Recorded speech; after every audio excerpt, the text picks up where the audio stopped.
Αρχικά, θα ήθελα να πω ότι είμαι πολύ συγκινημένος που είμαι σήμερα μαζί σας και θέλω να σας ευχαριστήσω πολύ για τους συντρόφους από την Νέα Ιωνία, από την περιοχή εδώ που με κάλεσαν. Θα ανέβω, δεν ξέρετε, έχω προτερήφωνα, με θυμάστε.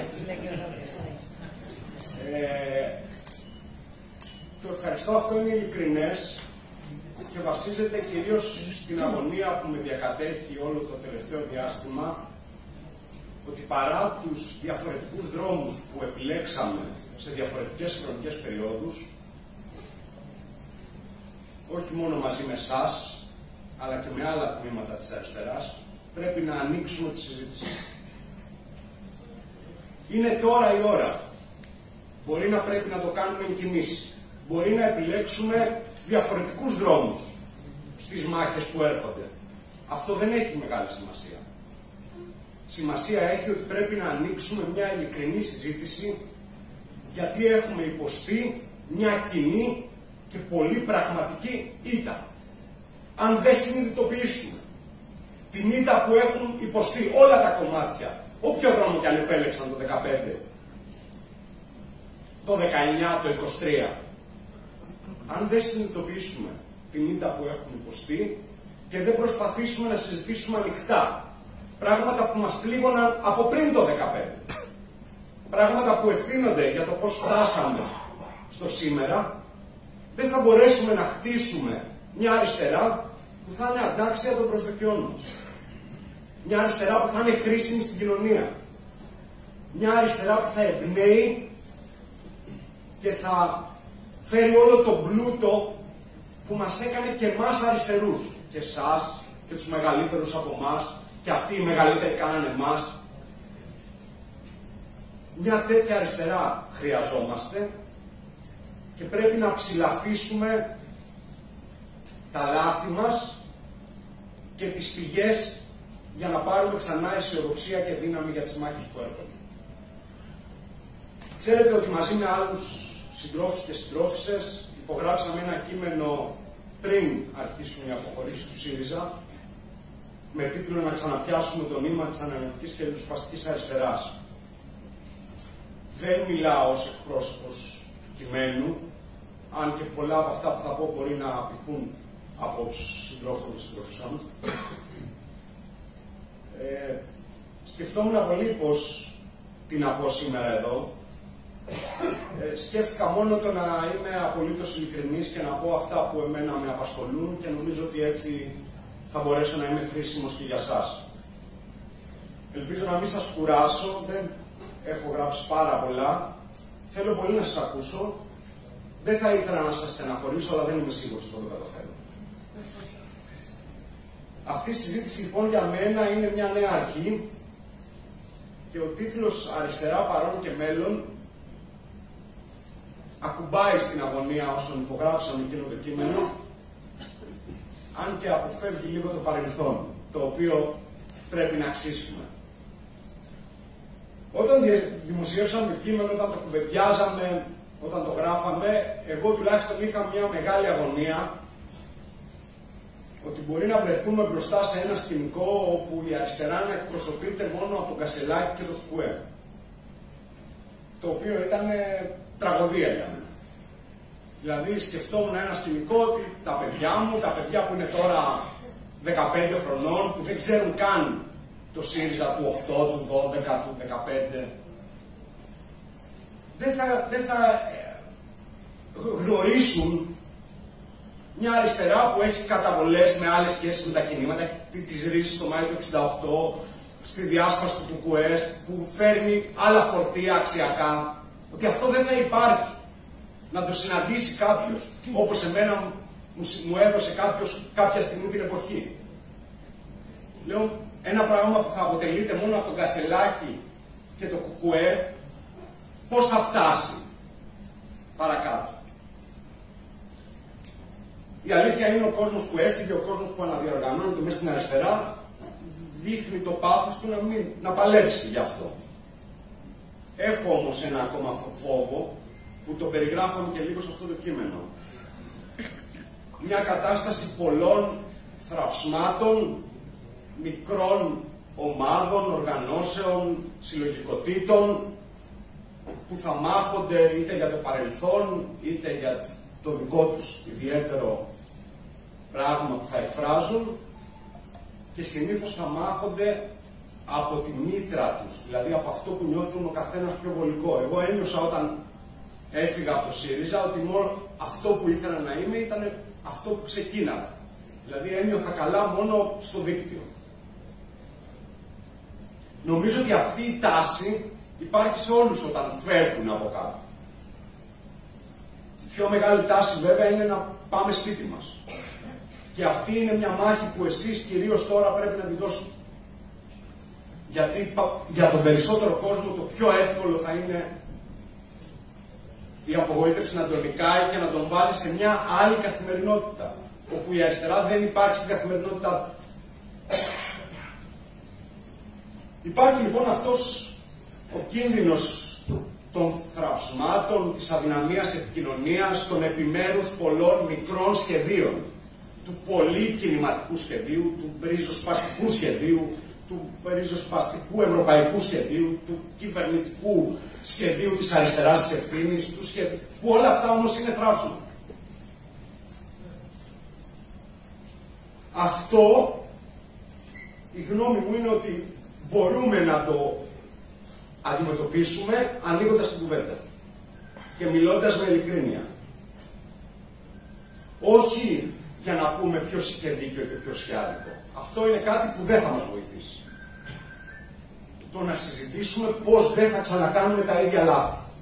Αυτό είναι κάτι που θα μας βοηθήσει.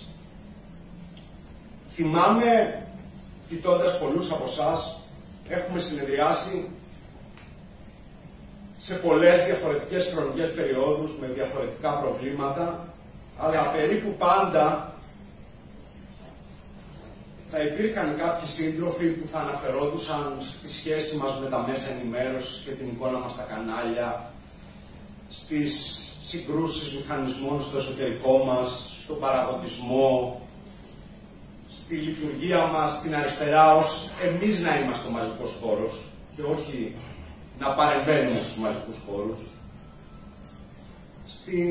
στο πώς η εσωτερική μας λειτουργία καταστρέφει τη δημιουργικότητά μας, την δυνατότητά μας να απευθυνθούμε στον κόσμο.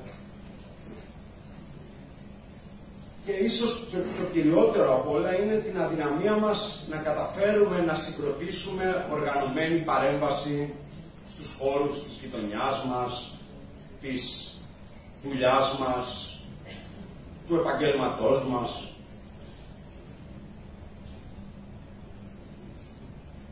Ερχόμενος εδώ λοιπόν σήμερα, σκεφτόμουν ότι όταν εγώ έμπαινα στην αριστερά, πιο συνειδητά και στην οργανωμένη,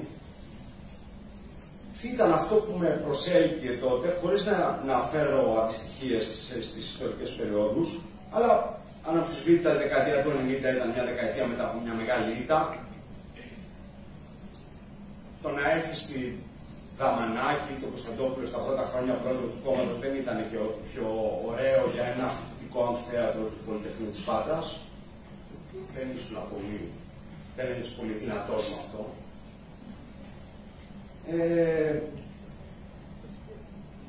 Η νεολαία συνασπισμού τότε όμως κατάφερε να χτίσει μια ριζοσπαστική ταυτότητα και να πιστέψει ότι αυτός ο χώρος μπορεί να είναι ο χώρος μας, γιατί αυτό που σου δίνει, και δεν σου έδιναν οι άλλοι χώροι, είναι ότι είναι ανοιχτό. Μπορεί να είναι δεξιός τώρα, αλλά πιστεύαμε ότι θα γίνει αριστερός. Ότι θα το κάνουμε εμείς αριστερό. Αυτό το χαρακτηριστικό της ανοιχτότητας και της δυνατότητας του άλλου να επηρεάσει το κόμμα, την οργάνωση, τη συλλογικότητα, είναι ένα θέμα κλειδί, κατά τη γνώμη μου. Ένα κόμμα αποστεωμένο, κλειστό, που το νιώθεις δεδομένο, δεν μπορεί να συγκινήσει. Το δεύτερο ήταν ότι αυτό το κόμμα σου άφηνε το περιθώριο να διαφωνείς μαζί του. Έλεγες, κοιτάξτε το συνασπισμός είναι αυτό, αλλά εγώ είμαι νεολαία συνασπισμού και λέω κάτι άλλο. Ή εγώ είμαι τάδε, ή εγώ είμαι δίνα, και είμαι κάτι άλλο. Και συνεργάρι είμαι, αλλά είμαι κάτι άλλο. Νομίζω ότι αυτά έχουν αξία μαζί με ένα κομμάτι που είναι η πρίκα μας, εγώ τη θεωρώ πολύ βασική πρίκα, από το αντιπαγκοσμιωτικό κίνημα. Είναι η σημασία της ενσώματης συμμετοχής. Πολιτική δεν γίνεται δια αντιπροσώπων. Δεν θέλουμε κάποιον που να μιλάει για τους εργάτες. Θέλουμε να είμαστε μαζί με τους εργάτες, να δουλεύουμε μαζί τους, να τρώμε μαζί τους, να διασκεδάζουμε μαζί τους και να τους πείθουμε και να είναι οι εργάτες στο κόμμα. Όχι ένα κόμμα που θα μιλάει για τους εργάτες, για τους νεολαίους, για τους LGBT, για τους φυλαξιμένους, για τους. Δεν θέλουμε μια σχέση αντιπροσώπευσης. Θέλουμε το ίδιο το υποκείμενο να εντάσσεται, να πιστεύει, να δίνει τη μάχη.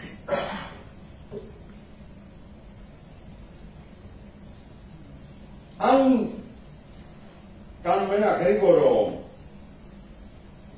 ταξίδι στο χρόνο,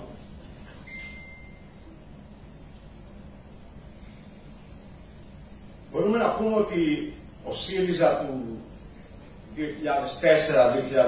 είναι ο ΣΥΡΙΖΑ της πρώτης συγκρότησης, της σκληρής ταυτότητας, της προσπάθειας συνεννόησης, δημιουργίας αυτής, με πολλές κρίσεις.